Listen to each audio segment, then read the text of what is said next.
ಕರುನಾಡಿನ ಹೂದೋಟದಲ್ಲಿ ಅರಳಿದ ರಾಜಪುಷ್ಪ.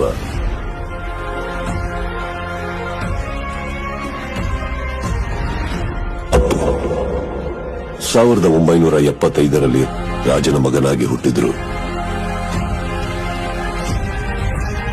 ಸಾಮಾನ್ಯರ ಜೊತೆಯಾಗಿ ಬೆಳೆದ್ರು. ಅಪ್ಪು ಅವ್ರು ಬಂದಿದ್ದಾರೆ. ಯಾರೋ ಅಪ್ಪು? ಜೀವನನ ಜನಕ್ಕಾಗಿ ಮೀಸಲಿಟ್ಟು ಜೀವನ ನಮ್ಮೆಲ್ಲರ ಹೃದಯಗಳಲ್ಲಿ ಬಚ್ಚಿಟ್ರು.